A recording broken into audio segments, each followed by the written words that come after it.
I'm watching you. They came up out of nowhere. Keeping my gloves on. Where's the other one? Right up there.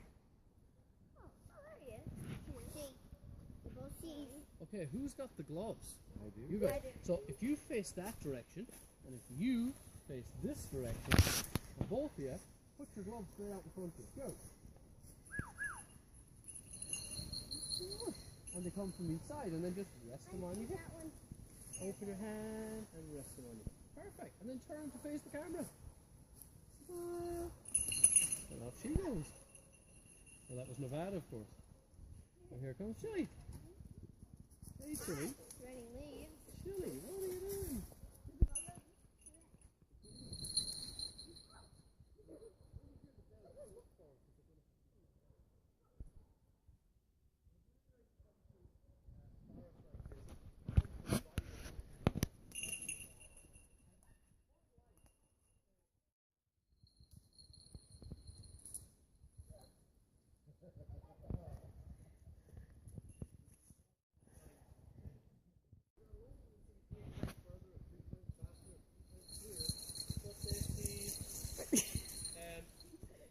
You're gonna walk? So that means anything with oil in it shows up as purple and green.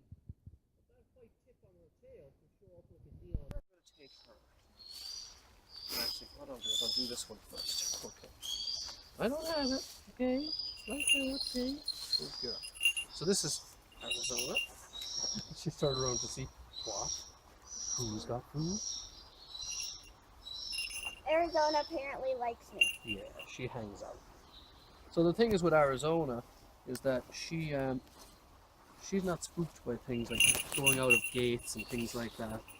So that's why I'm going to get her to walk in on the glove. And then I'll carry the other lady. Yeah, she just flew off again. Yeah, that's funny. There she is. Yeah, and that's standard for her, you know, I would expect that. You know. I'll hang out for a minute, and if you don't have what I want, I'm gonna go take off. I'm out of here. I'm out of here, dudes. So if you can hold that for me, that's her radio telemetry. It's a radio. And that thing has a 10-mile radius, so if she flew somewhere I couldn't see her, I could easily find her. And in Ireland, Will they not go further than that usually, just because their hunting these area? guys probably, they won't go further than whatever it is they're chasing can run or fly. Right. That's really it. And they don't fly off places unless there's something out of it for them. So Right. it's always just means to an ends with these guys. It's always, I burn energy, I gain energy Why go too far? It's just gonna cost me energy. to get back. Yeah. Exactly. Or they may chase it far, but then at least I can track them down Right. to a point where it's quite easy to get them back. So she's watching my every move. Now I've put in her muse jesses. Just remember to keep that strong up there. And now I will put this in here. Oh, there's the other one. Getting jealous now. She's like, is she getting something I'm not? No. Oh, put your hand up. There you go. Well done. And the fact you can open that hand, sure there's nothing in there. And the fact she's now looking, you know, she can face here, she can see she's not getting something different. They're like 2-year-olds, they're like kids. She got something and I do.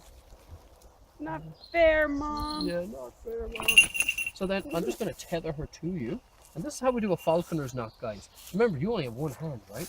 So you got to tie a knot. So I put this here as well. Put a finger there, thumb there, twist, turn, and pull. Wow. And that's the whole thing, okay? Now that will never open, okay? No matter how much pulling you do. That's amazing. But if you do that, you're open. So it's a one-handed bowling. Now that's good, but if I do that wrong, it can have devastating consequences. So if I do it this way, back to front, okay? Let's just say I did it back to front like that. Did my knot, okay? And I pull, or she pulls free. Right. And she flew off with that, she'd hang up in a tree, I she'd was be gonna off. say she'd get caught. She'd Yeah. be doomed. Okay? So with falconry, no, don't try and pet her. With falconry, I just hold it there for me, thanks.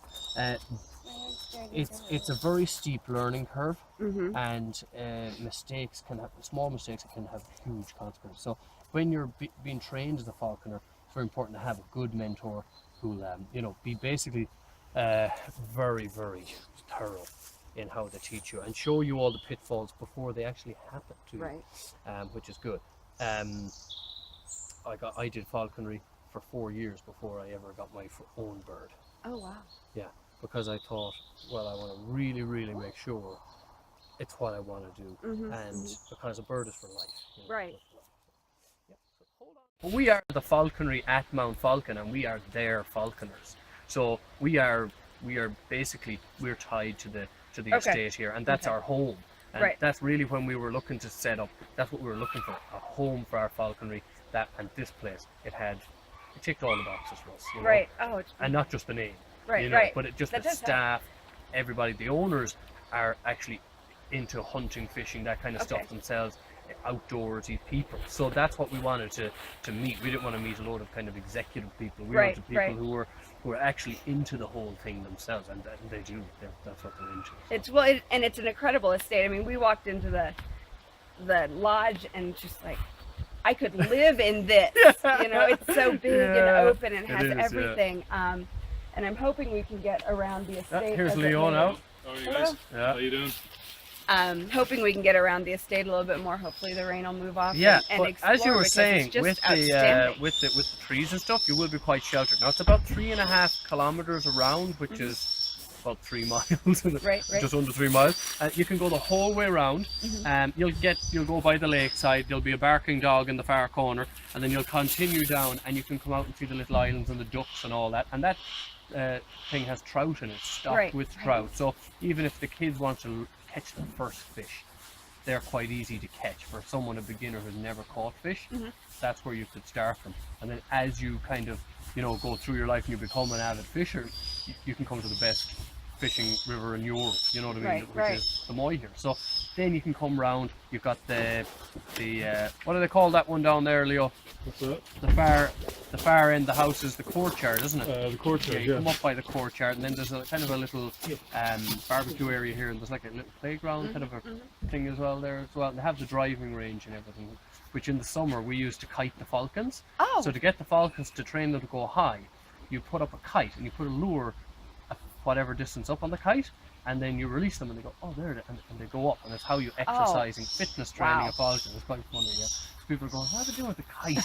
And then what are they doing? And then you see the falcon going off, Well, it's like this morning there, you saw that those people, they were just there, and the windows above the front door opened, and it was this whole family that had a wedding, and there's me flying a falcon, and she just swings in by them to have a look like that, and the little kid with a stitch on him standing there like just watching all of this, and it's quite funny, But, and that's where I met you then this morning. So with here, because falconry is in their name and it's endemic to the place, and it's their I suppose their emblem, the fact that we do come down here at the beginning at the front door fly falcons and things like that in the morning, it just gives people a taste of the falconry, you know what I mean? And I suppose that would then entice them to maybe set up a hot walk. Yeah, or to kind of look into it more. Exactly, and